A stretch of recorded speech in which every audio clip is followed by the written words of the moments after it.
Ya, pada malam hari ini saya dengan segala keterbatasan dan mohon maaf Mas Ajib, saya hanya pakai kaos karena katanya ngobrol santai. Kalau saya pakai jas katanya jadinya nggak santai. Jadi makanya hanya saya pakai kaos saja supaya sesuai dengan tema pada malam hari ini, ngobrol santai. Ya, mestinya supaya ngobrol santai, karena tadi singkatannya itu ngopi kiai, ngopi bersama kiai, tapi saya nggak ada kopinya. Nah, ini jenenge orang ngopi tapi putihan. Ini mantap putihan, meninggalkan dunia hitam karena nggak ada kopinya untuk ke dunia putih karena hanya berupa air mineral. Tapi terima kasih Mas Haji tadi mempertanyakan persoalan tawassul, zikir, tahlil, manaqib dan lain sebagainya, yang semua itu merupakan bagian dari bentuk tawassul dan menjadi amaliyah Nahdlatul Ulama. Sebelum saya masuk pada inti persoalan bentuk tawassul, perlu sampaikan bahwa ajaran Ahlussunnah wal Jamaah Nahdliyah itu saya kira dibagi menjadi 3. Ada aswaja ideologi, ada aswaja amaliyah, ada aswaja gerakan atau harokah. Nah, terkait dengan perilaku keagamaan warga Nahdlatul Ulama yang selalu membudayakan tawassul ini adalah bagian dari Ahlussunnah wal Jamaah amaliyah. Tawassul itu sesungguhnya sesuatu yang memang diajarkan oleh Rasulullah SAW, yang Rasul sendiri juga dinobatkan oleh Allah Subhanahu wa Ta'ala untuk mendapatkan derajat menjadi orang yang bisa dijadikan sarana untuk bertawassul. Nah, kemudian tawassul itu sesungguhnya dari kata wassala yuwassilu tawassulan, atau bisa wassala yuwassilu tawassulan, artinya berusaha untuk menyambungkan. Jadi sesungguhnya tawassul ini ada sebuah upaya ketika kita merasa doa kita itu sebagai manusia yang banyak dosa, merasa dosa kita itu nggak nyampe pada Allah karena terhalang oleh dosa dan noda yang kita lakukan. Nah, disinilah kemudian kita mencari sarana supaya bisa sampai. Jadi ibarat kita analogikan, kita itu mau ketemu Bapak Gubernur atau Bapak Bupati atau siapapun orang yang kita hormati, sementara kita itu hanya sebagai rakyat jelata yang tingkatannya untuk ketemu kepala desa saja itu nampaknya nggak layak. Maka bagaimana mungkin kita bisa akan nyambung, bisa berkomunikasi dengan bupati, dengan mungkin ulama besar, Pak Gubernur dan seterusnya. Tentu kita butuh penyambungnya, itu harus butuh. Itulah tawassul. Nah, siapa penyambung kepada Allah Subhanahu wa Ta'ala? Tentu orang yang dekat dengan Allah. Siapa yang paling dekat dengan Allah? Yaitu Rasulullah Muhammad SAW. Maka setiap kali kita mengadakan tahlilan, zikir tahlil, pasti di situ ada hadrah kepada Rasulullah dulu. Setelah itu baru kemudian para aulia, para mufassirin, muhaddisin, orang-orang soleh. Kenapa demikian? Karena memang Rasulullah dan orang-orang soleh inilah yang memang tepat untuk kita jadikan perantara mengantarkan kita doa-doa kita kepada Allah Subhanahu wa Ta'ala. Ya, seperti yang sering kita baca doa setelah azan itu kan, Allahumma rabb hadhihi da'watin tamah wassalatil qa'imah ati Muhammadanil wasilata wal fadilah. Jadi memang wasilah itu bukan bid'ah. Memang ya, kalau orang yang mengatakan bid'ah itu seringkali mengaitkan dzikir tahlil ini pada budaya Hindu dulu. Mungkin bisa saja ini kalau dilihat dari sejarah ya ada kemungkinan, karena Mang Wali Songo dulu datang ke Indonesia, ke bumi Nusantara ini. Di bumi Nusantara ini sudah ada masyarakat yang beragama yaitu Hindu, sehingga sangat mungkin kemudian terjadi akulturasi. Tetapi bukan berarti karena akulturasi itu berarti kita kemudian mengikuti mereka, tidak. Tetapi mungkin dakwah Wali Songo saat itu ya kita ambil mana yang baik dan dibuang mana yang jelek. Bagaimana kata pepatah Arab itu, khudh ma sofa da' makada. Ambillah yang bening, tinggallah yang keruh. Inilah yang namanya kearifan lokal yang dipraktekkan oleh para Wali Songo ketika awal mendakwahkan Islam itu di bumi Nusantara, khususnya di Jawa. Yang di sini di Jawa sudah banyak masyarakat itu mengikuti agama Hindu. Kalau mungkin ada sangkut bersentuhan, sangat mungkin, karena itu pasti terjadi akulturasi budaya, karena memang juga banyak juga orang-orang yang tadinya tidak Islam kemudian ketika mendapatkan dakwah dari Wali Songo kemudian mengikuti Islam. Tapi bukan berarti kemudian Islam mengadopsi ajaran mereka, tidak. Ada kemiripan mungkin, dan itu saya kira hal yang wajar. Kenapa? Syariat Islam sendiri, contoh misalnya kalau dalam usul fikih itu kan ada yang namanya syar'u man qablana. Ada syariat-syariat sebelum Rasulullah SAW diutus menjadi nabi itu yang kemudian ketika Rasulullah diangkat sebagai Rasul itu ada yang diadopsi. Tetapi bukan berarti kita meniru sama sekali, tidak. Karena kemudian ada penyempurnaan syariat. Contoh misalnya syariat puasa. Syariat puasa ini sejak Nabiullah Adam alaihissalam sudah disyariatkan puasa. Walaupun masing-masing nabi itu mungkin cara puasanya berbeda, tetapi puasanya itu tidak ada. Pertanyaannya, apakah kemudian syariat puasa itu berarti syariatnya nabi sebelumnya? Puasa Ramadan itu tidak. Puasa Ramadan hanya disyariatkan kepada Rasulullah dan untuk umatnya.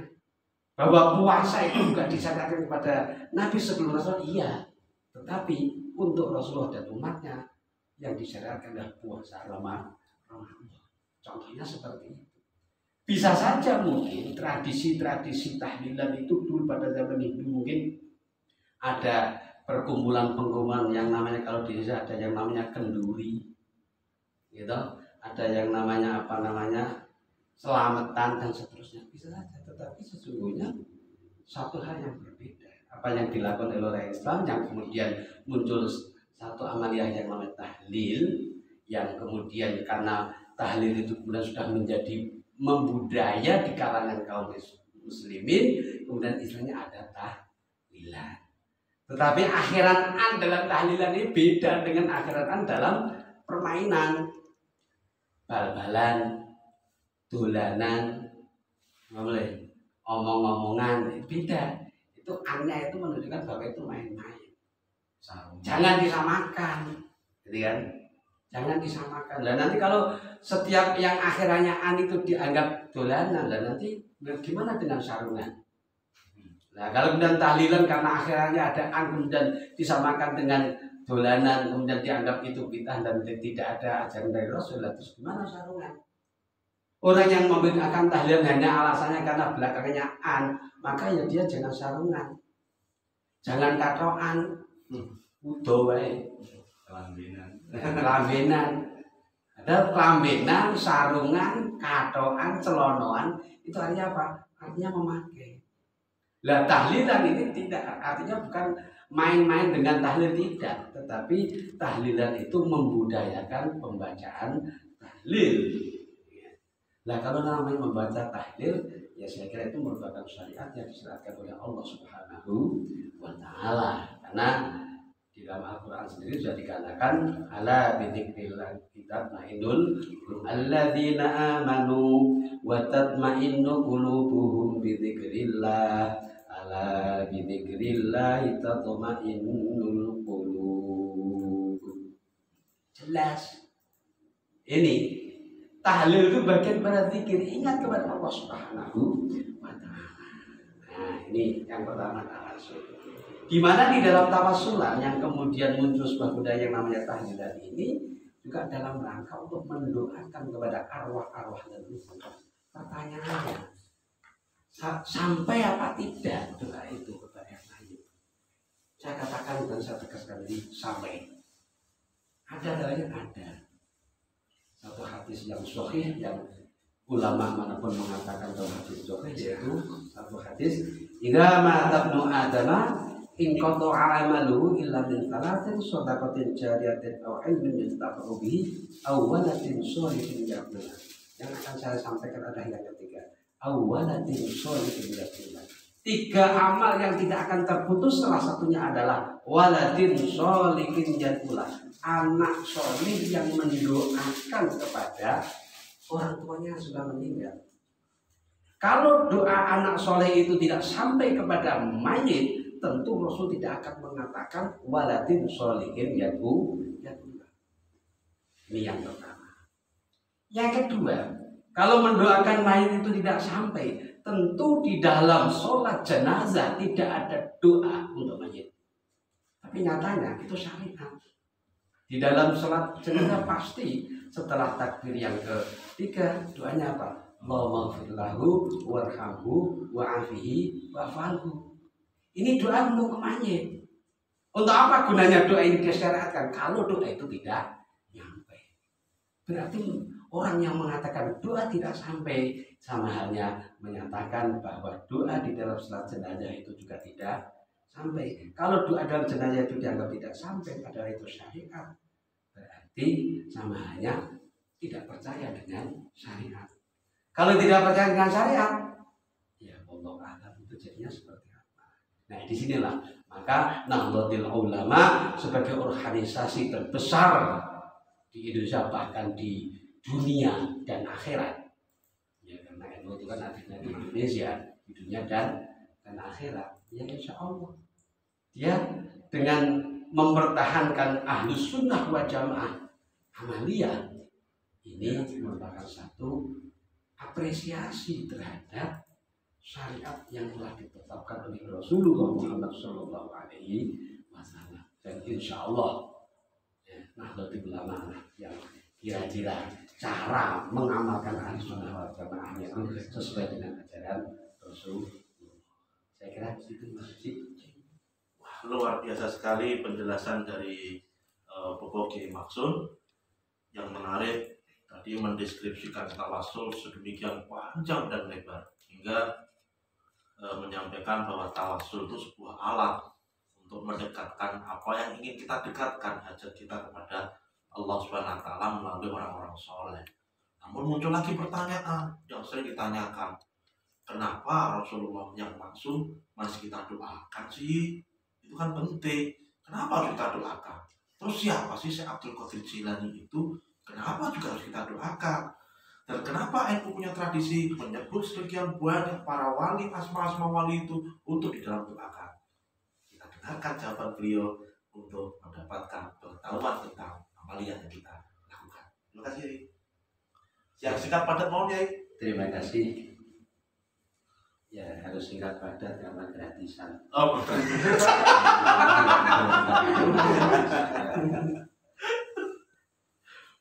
Doa itu ada juga.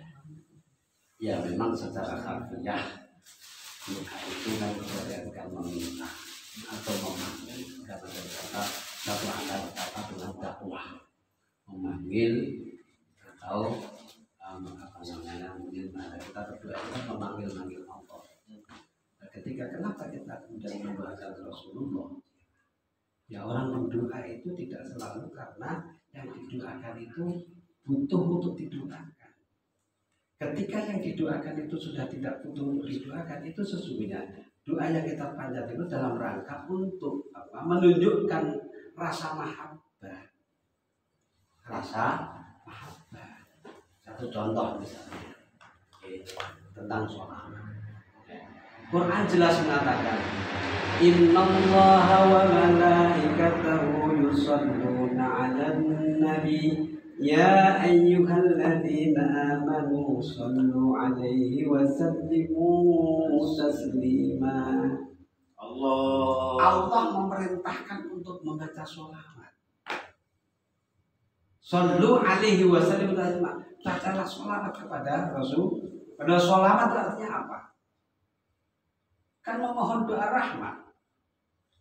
Bacaan sholawat paling pendek adalah Sallallahu ala Muhammad. Semoga Allah merahmati kepada Muhammad. Nah, kalau ini kemudian diartikan ini adalah satu doa yang salah karena alasan Rasulullah tidak perlu didoakan, berarti ya sama ini menyalahkan Allah. Yang memerintahkan sholawat itu Allah. Maka sesungguhnya itu doa jangan selalu dimaknai menolong orang lain yang membutuhkan, tetapi doa itu bisa dimaknai sebagai ekspresi rasa cinta. Ekspresi rasa cinta. Contoh misalnya, Mas Aji Nugroho dulu ketika merayu istrinya, kan ya selalu mendoakan. Dijodohkan ya? Iya. Dijodohkan itu pun setelah dijodohkan mesti mendoakan. Padahal kadang-kadang sih didoakan ragu tuh. Siapa ya? Ya. Contoh lagi, ketika kita sering di jalan itu ketemu dengan pengamen, ketemu dengan pengemis, ketika kita kasih mereka entah 1.000 entah 2.000, pasti pengemis itu akan mendoakan. Apakah kemudian diartikan itu betul-betul mendoakan? Akhirnya kemudian muncul jawaban Allah kang ndongake wong sampean ndongake awake dhewe sugih ora sugih-sugih ngono ndongake. Enggak begitu kan maknanya. Maknanya dia itu sebagai rasa syukur kemudian dia muncul sebuah doa.